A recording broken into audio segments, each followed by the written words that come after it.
Somajiguda press club media మిత్రులకు జర్నలిస్టులకు ప్రతి ఒక్కరికి పేరు పేరున నమస్కారం తెలియజేస్తున్నాం. నేను సోమాజిగూడ ప్రెస్ క్లబ్లో కాల్పెట్టినప్పుడు చాలా బాధ అనిపించింది, ఒకంత ఆవేశం కలిగింది. తర్వాత అస్తిత్వము నా మెదడులోకి మళ్ళొకసారి తెలంగాణ అస్తిత్వం గుర్తొచ్చింది. అంటే అది మెదడులో ఉంటుంది, అది తెలంగాణ అస్తిత్వం అంటే ఏందనే విషయాన్ని సోమాజిగూడ ప్రెస్ క్లబ్లో మనం కాలు పెట్టంగానే మళ్ళొకసారి సోయికి వచ్చింది. అంటే నన్ను ఎంతోమంది అడిగారు, ఆత్మగౌరవం అంటే ఏంది, ఆత్మగౌరవం అంటే ఏంది, తెలంగాణ అస్తిత్వం అంటే ఏంది అన్నప్పుడు నేను ఎంతమందికి చెప్పాను, భాష, సంస్కృతి, జీవన విధానం మరియు పోరాటం ఏదుందో ఇవన్నీ కూడా తెలంగాణ ఆత్మగౌరవ నినాదాలు. అందులో భాగంగా జర్నలిస్ట్ మిత్రులందరికీ కూడా పేరు పేరున మరొకసారి ప్రతి ఒక్కరు కూడా పాదాభివందనం చేస్తున్నా. ఎందుకు చేస్తున్నా అంటే మొన్న రీసెంట్గా ఆంధ్ర పార్టీ నాయకులు కొందరు తెలంగాణ బిడ్డలను, ఉద్యమకారులను అవమానిస్తూ, సరే వాళ్ళు మాట్లాడిన తప్పు పక్కకు పెడితే వాళ్ళు మాట్లాడిన విధానాన్ని వ్యతిరేకిస్తూ అందులో భాగంగానే తెలంగాణను కించపరుస్తూ సంస్కృతిని కానీ, మాట్లాడే విధానాన్ని కానీ, చెప్పే విధానాన్ని కానీ కించపరుస్తూ మాట్లాడినప్పుడు తెలంగాణ జర్నలిస్టులు అందరూ కూడా ఐక్యమై ఉరికించిన రోజుడు అది తెలంగాణ ఆత్మగౌరవం. అందుకోసం ప్రతి ఒక్కరి పాదాలకు నమస్కరిస్తున్నాం. తెలంగాణలో ఉంటూ తెలంగాణ ఆత్మగౌరవాన్ని కించపరుస్తూ యాసను, భాషను, సంస్కృతిని, నాయకులను ఎవరైతే కించపరుస్తారో వాళ్ళందరూ చెప్పు తీసుకుని కొట్టినట్టుగా మన జర్నలిస్ట్ సమానం చెప్పడం అనేది చాలా చాలా బాగా అనిపించింది. ఆత్మగౌరవం అనేది చూపించినందుకు ధన్యవాదాలు. దాంతోపాటు మిత్రులారా, తెలంగాణ అస్తిత్వ హోమానికి పిలుపునిస్తున్నాం. ఈ నెల 25న ఎల్బీ నగర్లో తెలంగాణ అస్తిత్వ హోమానికి అందరినీ పిలుపునిస్తున్నాం. తెలంగాణ ప్రజలు, మేధావులు, కళాకారులు, విద్యార్థులు, కార్మిక, కర్షక పీడిత ప్రజలు తెలంగాణ ఉద్యమం కోసం ఏ రకంగా అయితే కొట్లాడారో, మిలియన్ మార్చ్ ఉద్యమం తరపున చేసి ఏ రకంగా తెలంగాణను సాధించుకున్నారో మరొక్కసారి తెలంగాణ ఉద్యమం ఆ రకంగా జరగాల్సిన అవసరం ఉన్నది. అస్తిత్వం కోసం మరొక్కసారి పోరాటం చేయవలసిన అవసరం ఉన్నది అనే పిలుపుతో, తెలంగాణ ప్రజల అస్తిత్వం కోసం మరొకసారి ఉద్యమం చేయవలసిన అవసరం ఉన్నదనే పిలుపుతో తెలంగాణ ప్రజల అస్తిత్వ హోమం అనేది జరుపుతున్నాం. తెలంగాణ రాష్ట్రంలో కొనసాగుతున్న ఆర్థిక దోపిడీకి వ్యతిరేకంగా, వనరుల దోపిడీకి వ్యతిరేకంగా, తెలంగాణ సంస్కృతి, భాష, ఆత్మగౌరవం మరియు తెలంగాణ అస్తిత్వంపై ఏర్పడుతున్న ముప్పుల పట్ల తెలంగాణ సమాజాన్ని చైతన్యపరుస్తూ మరి తెలంగాణ ప్రజల అస్తిత్వం కోసం చేస్తున్న హోమం చాలా పెద్దది, గౌరవప్రదమైనదని మీ అందరూ తెలియజేస్తున్నాం. దాంతోపాటు మిత్రులారా, తెలంగాణ ఉద్యమం సాధించిన తర్వాత కేవలం మన భౌగోళిక తెలంగాణ రాష్ట్రం సాధించుకున్నాం అనే ఒక విధానం మన మనసులో ఉన్నమాట వాస్తవం. కానీ భౌగోళిక తెలంగాణ సాధించుకున్న తర్వాత సరిహద్దులు మాత్రమే మనం సాధించుకున్నాం. కానీ పాలన, ఆర్థిక దోపిడీ నుంచి విముక్తి, వనరుల దోపిడీ నుంచి విముక్తి ఎక్కడ మనం ఇంకా పొందలేదు. మరొకసారి స్వాతంత్రం చేయవలసిన అవసరం ఉన్నది. స్వేచ్ఛ స్వాతంత్రం అనేది తెలంగాణ అస్తిత్వం కోసం అనేది తెలంగాణ ప్రజల గొంతుగా, పిలుపుగా మరొకసారి మాడవలసిన అవసరం ఉన్నది. ఇందులోనే స్వయం నిర్ణయాధికారం, వనరుల పరిరక్షణ, సంస్కృతి, అస్తిత్వం కోసం ఏర్పడిందే తెలంగాణ రక్షణ వేదిక. అయితే నేడు సమాజం ఎదుర్కొంటున్న ఆర్థిక, రాజకీయ, సాంస్కృతిక నేపథ్యంలో తెలంగాణ అస్తిత్వం కాపాడుకోవాల్సిన బాధ్యత కూడా మనందరికీ ఉన్నది.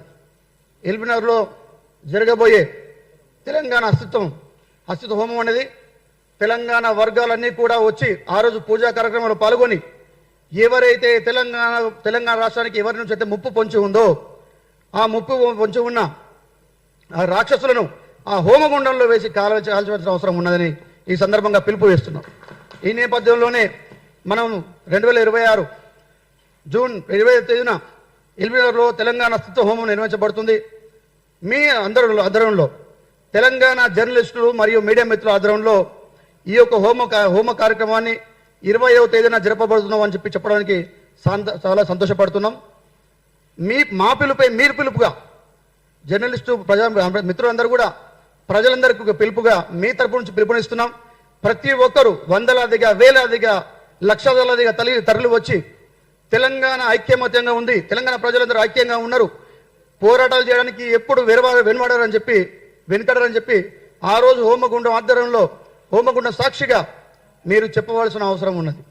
మనందరం ఒకే తేట మీద ఒకే గొంతుగా మారవలసిన అవసరం ఉన్నది.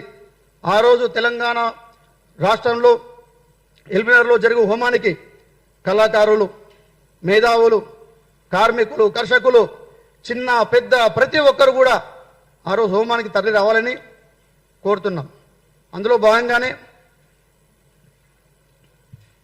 భాగంగానే ఈరోజు నన్ను ఎంతోమంది మిత్రులు అడుగుతున్నారు, మరి తెలంగాణ రాష్ట్రం ఏ రకంగా వనరు దోపిడీకి గురవుతుంది, ఏ రకంగా ఆర్థిక దోపిడీకి గురవుతుంది, ఏ రకంగా తెలంగాణ రాష్ట్రానికి ముప్పు వాటిల్లిందని చాలామంది రాజకీయ నాయకులు ఈరోజు చెప్తున్నారు. తెలంగాణ రాష్ట్రం తన సొంత కాలం మీద నిలబడిందని, తెలంగాణ రాష్ట్రం ఆవిర్భవించిందని, వచ్చిన తెలంగాణలో మళ్ళీ ప్రత్యేక రాష్ట్రం, ప్రత్యేక తెలంగాణ, మళ్ళీ ఆంధ్ర తెలంగాణ మధ్య గొడవలు ఎందుకు అని అంటున్నారు. సరే, మంచిది. ఈరోజు తెలంగాణను అయ్యా జాగిరి అనేది ఎవడు? బయటోడు కాదా? బయటోడు కాదని అడుగుతున్నా.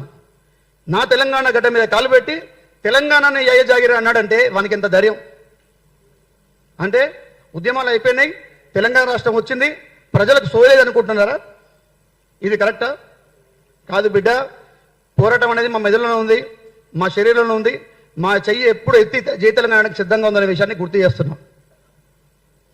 మేము 56 సంవత్సరాలుగా తెలంగాణ ఉద్యమంలో పోరాడిన మా తాతలు తండ్రుల స్థాయి నుంచి పోరాడుకుంటూ వస్తూనే ఉన్నాం.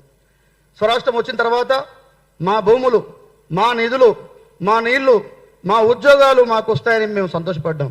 కానీ ఇంకా రాలేదని బాధలో ఉన్న విషయాన్ని మీకు గుర్తు చేస్తున్నాం. ఇంకా మీ పెత్తందారి పోకడ ఉన్నది,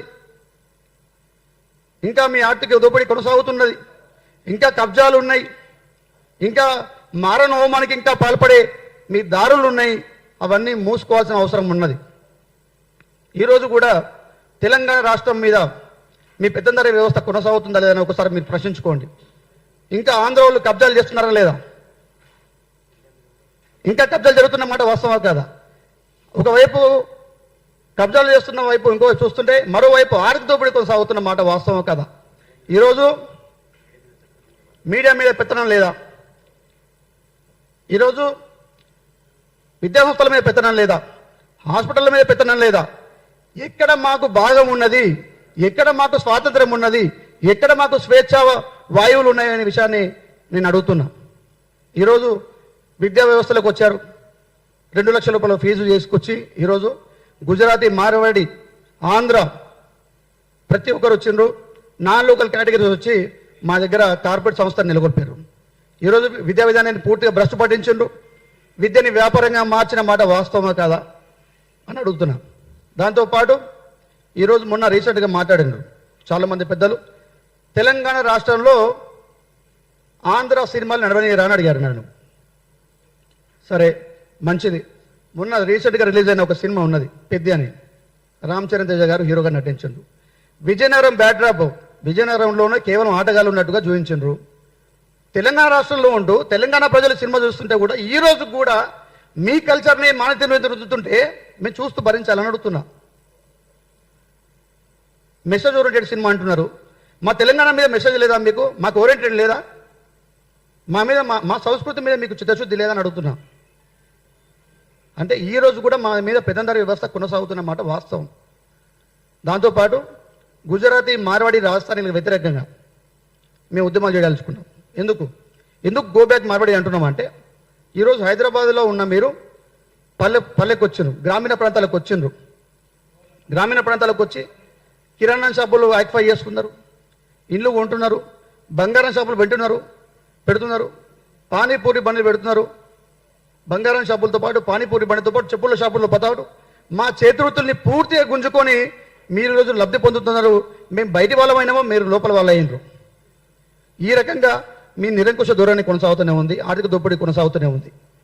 అయితే దీనికి వ్యతిరేకంగానే మేము పొద్దున్న లేస్తూ పోరాడుతూనే ఉన్నాం, మేము పోరాటం కొనసాగించాలని కోరుతూనే ఉన్నాం.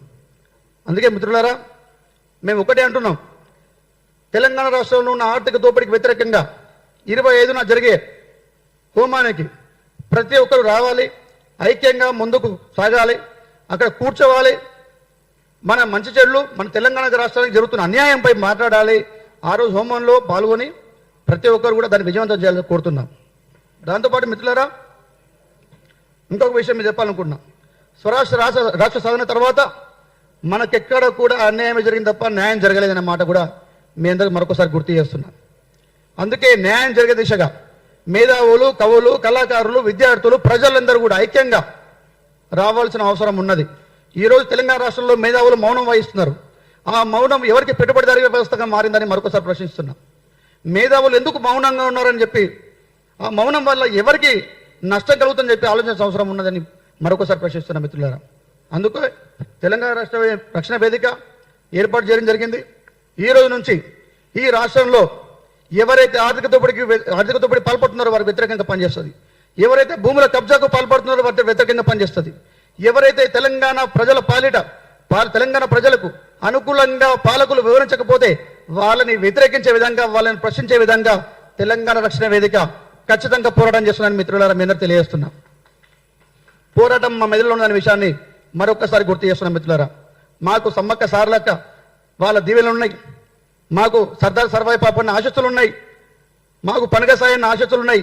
మాకున్న మేధావులు, మాకున్న దేవతలు, దేవుళ్ళు, మాకున్న పోరాట యోధులు, మాకున్న మహనీయులు మీకు ఎక్కడున్నారని అడుగుతున్నాను నేను బయట వాళ్ళని. అందుకే వాళ్ళందరూ ఆశస్సులు మా తెలంగాణ రక్షణ వేదికకు మనందరికీ ఉన్నాయని కోరుతూ మిత్రులారా, 25న జరిగే హోమం అనేది రాష్ట్ర వ్యాప్తంగా ప్రకంపనలు సృష్టిస్తుంది. ఎట్టి పరిస్థితుల్లో రాష్ట్రంలో ఉన్న ప్రజలందరూ ఐక్యం చేస్తుంది. ఐక్యంగా జై తెలంగాణ నిదానం వినిపిస్తుంది. జై తెలంగాణ, జై తెలంగాణ, జై తెలంగాణ, జై తెలంగాణ రక్షణ వేదిక. మరి ఇందు మూలంగా తెలంగాణలో ఉన్న మేధావులందరూ కూడా తెలంగాణ రక్షణ వేదికకు సపోర్ట్ చేస్తూ ఈరోజు వచ్చినందుకు పేరు పేరున ప్రతి ఒక్కరు ధన్యవాదాలు తెలియజేస్తున్నాం మిత్రులారా.